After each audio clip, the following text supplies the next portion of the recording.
मला म्हणायचं नाहीये, पण हे सभागृह ज्येष्ठांचं सभागृह असल्यामुळे या सभागृहातल्या चर्चा फार गुणात्मकरित्या व्हायच्या, नियमाचा किस पडायचा.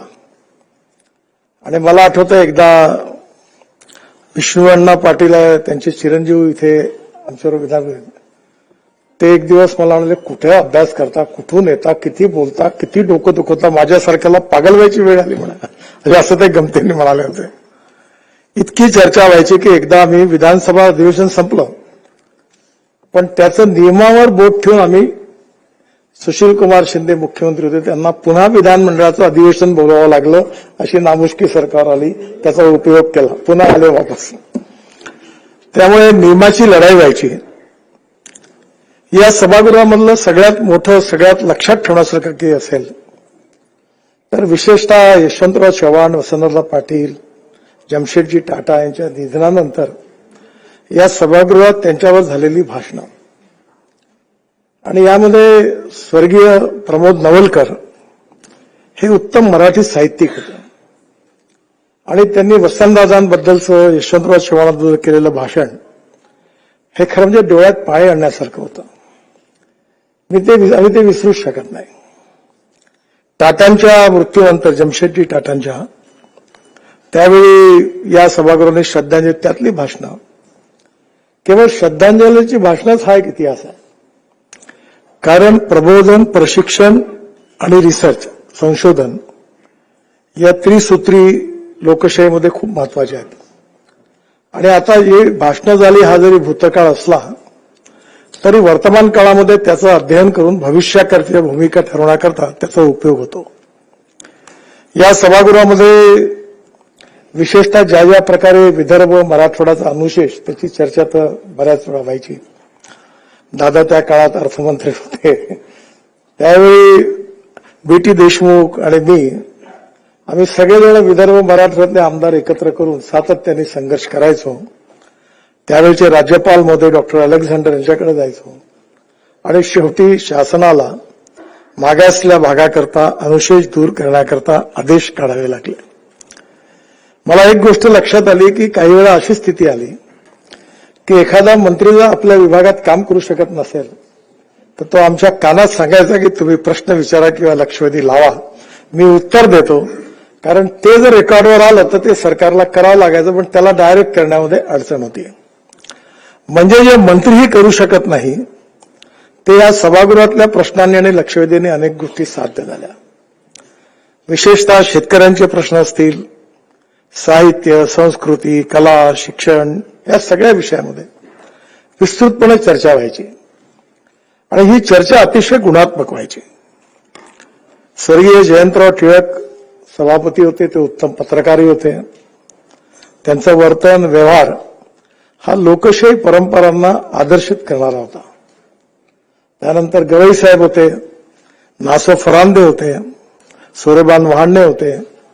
या सगळ्या काळामध्ये मला या सभागृहात काम करण्याची संधी मिळाली, आणि एक नवीन निवडून आलेला आमदार म्हणून आणि नंतर विरोधी पक्षनेता म्हणून देखील काम करण्याची संधी मिळाली. एक वेळा सभागृहात असं झालं की विलासराव देशमुख आणि प्रबोध नवलकर यांच्यात चर्चा सुरू झाली प्रश्नोत्तराची. हे प्रश्न विचारायचे एक वाक्याचे, ते एक वाक्याचं उत्तर द्यायचे. असं करता करता 5-7 मिनिट झाले.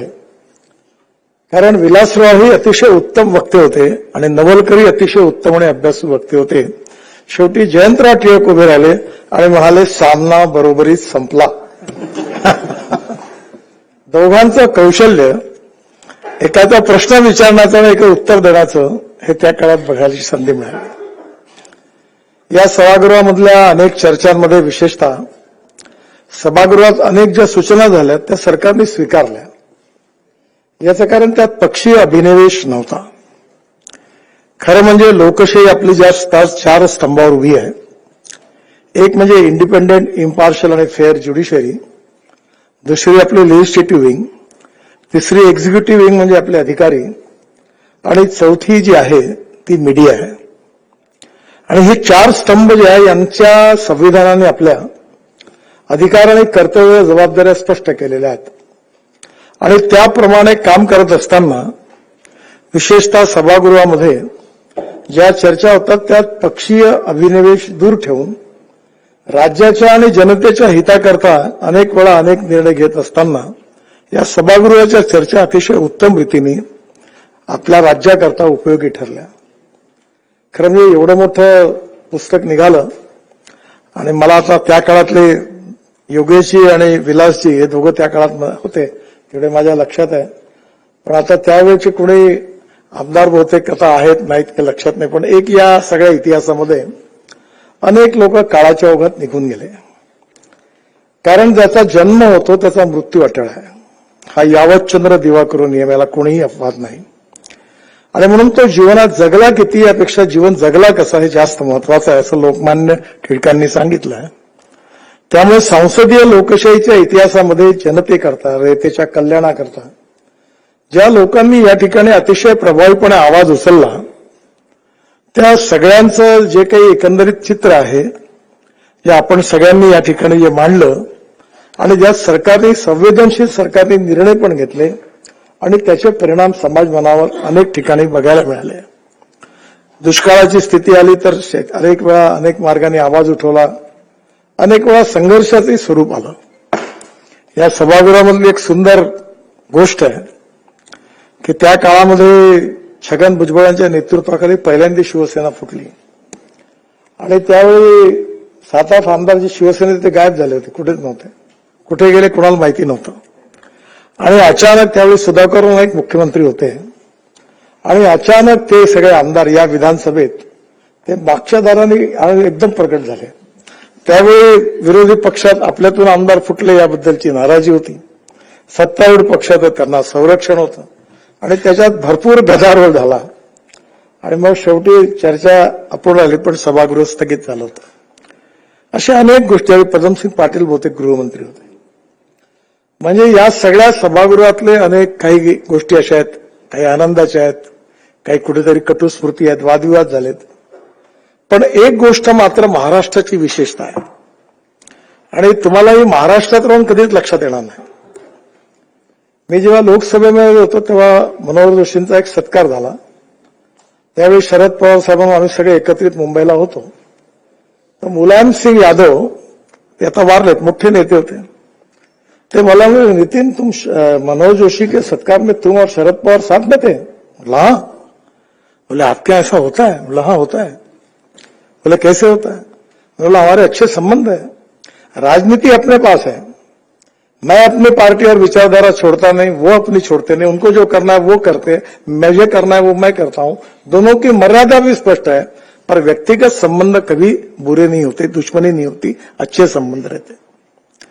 आणि त्यांना याचं आश्चर्य वाटलं.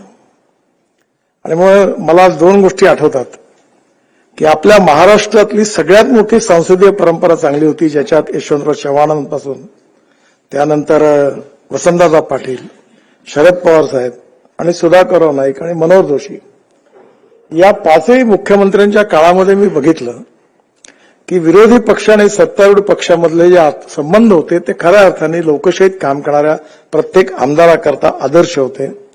त्या संबंधात कटुता नव्हती कुठेही आणि आजही तशी चांगली स्थिती आहे.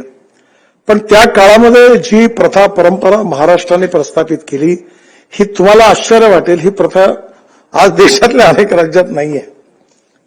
मी राजस्थानच्या विधानमंडळाच्या शताब्दी महोत्सवाला गेलो होतो आणि त्यावेळी मला स्पीकर म्हणाले की आज तुम्ही आले फार चांगलं झालं. म्हटलं का? म्हणजे आज पहिल्यांदा सर्व पक्षाचे लोक आणि सगळे मंत्री एका दिवशी सभागृहात उपस्थित आहेत. म्हणजे हा आला तर तो नाही आला, तो आला तर तो नाही आला. पण या लोकशाहीच्या ज्या श्रेष्ठ परंपरा होत्या त्याचं पालन आपल्या विधिमंडळाने केलं, विधिमंडळाच्या सदस्यांनी केलं आणि त्यांनी खऱ्या अर्थाने लोकशाहीचा एक उत्तम आदर्श प्रस्थापित केला.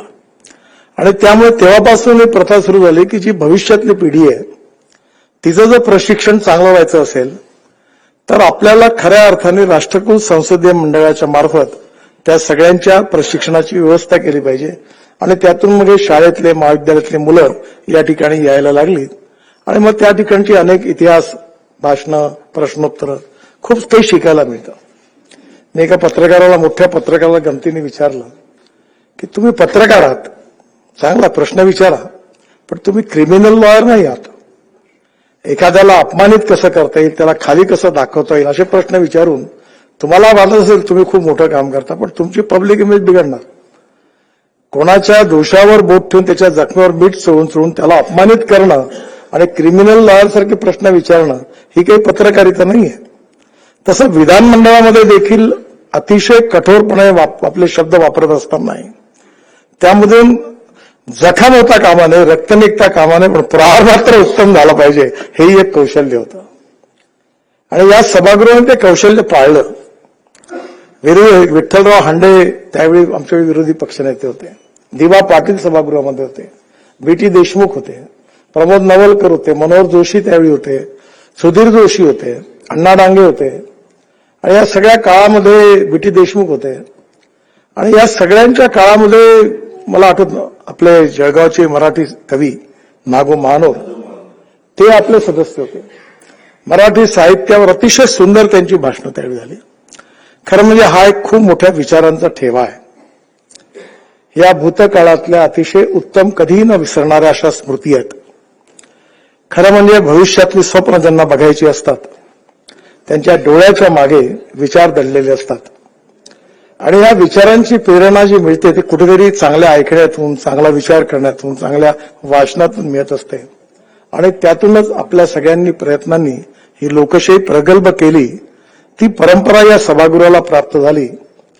मला एवढंच आहे की त्या सभागृहातला एक छोटा सदस्य म्हणून मला राहण्याची संधी मिळाली, काम करण्याची संधी मिळाली. मला याचा खूप आनंद आहे.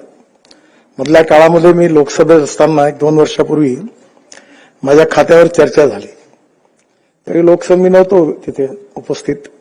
त्यावेळी नागपूरला छोट्या मोठ्या कामी शुक्रवार शनिवार आला की नागपूरला येतो. तर त्यावेळी मला ओम बिर्ला साहेबांचा फोन आला आणि ते मला म्हणाले, तुम्ही कुठे आहात? तुमच्या खात्यावर चर्चा सुरू आहे आणि तुम्ही नाही आहे इथे नितीनजी. म्हटलं नाही. तर म्हटलं ते राज्यमंत्री उत्तर देतील. म्हणे हर व्यक्ति तुम्हारे प्रति इतना अच्छा बोल रहा है और आप सभागृह में नहीं, मुझे अच्छा नहीं लगता, मुझे लगता आपने आना चाहिए. मी लगेच कार्यक्रम सोडून दुपारच्या विमानाने दिल्लीला गेलो. 2 दिवस होतो. 79 सदस्य बोलले आणि त्यावेळी ते मला असं सदस्य बोलताना सगळे बोलले, सोनिया गांधी, राहुल गांधी पासून तर आपल्या सगळे बोलले, सगळ्या पक्षातले कम्युनिस्ट बोलले, सगळे झाले. तर सगळे सदस्य बोलल्यावर प्रत्येकाने मला धन्यवाद दिले आणि आभार मानले आणि अभिनंदन केलं. तर ते मला म्हणाले की हा आता लोकसभेचा रेकॉर्ड झाला. तर मी म्हणलं, साहेब हा लोकसभेचा रेकॉर्ड जो आहे हा जरी असला तरी मी ज्या विधानमंडळात शिकलो आणि ज्यांच्या मार्गदर्शनाखाली शिकलो त्या सगळ्या ज्येष्ठ लोकांचं मार्गदर्शन जे आहे, त्या काळातलं वातावरण आहे, त्या काळातलं प्रशिक्षण आहे, ही माझी प्रेरणा आहे की ज्याच्यामुळे मला इथे काही कॉन्ट्रीब्यूट करता आलं. असं तुम्ही जर म्हणत असाल तर श्रेय त्याला.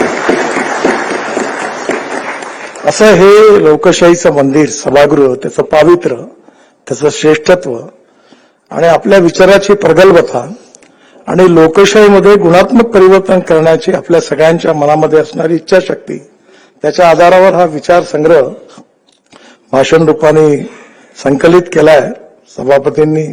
त्यांना मनापासून मी धन्यवाद देतो. मला दरवेळेला इच्छा असते की आपल्या सगळ्यांशी भेटावं, यावं, पण नेमकं तुमचं अधिवेशन ज्यावेळी असतं त्याच वेळी पार्लमेंट सुरू असते. त्यामुळे मी नेमका दिल्लीमध्ये असतो आणि त्यामुळे भेटण्याची संधी मिळत नाही. पण आदरणीय शिंदे साहेबांनी, दिलेंताईंनी मला आज ही संधी उपलब्ध करून दिली की आज पुन्हा एकदा जुन्या लोकांचं दर्शन घेण्याची संधी मिळाली.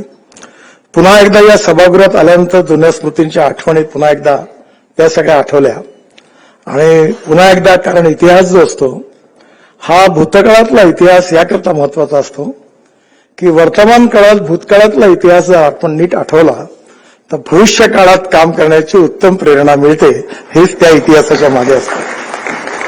त्यामुळे इथे आल्यानंतर पुन्हा एकदा चांगलं काम करण्याची प्रेरणा हे सभागृहाने आपण सगळेजण भविष्यात काम करण्याकरता मला देतील असा विश्वास व्यक्त करतो. आणि मला आपण बोलावलं याबद्दल सभापतींना, उपसभापतींना धन्यवाद देतो आणि माझं बोलणं संपवतो. धन्यवाद.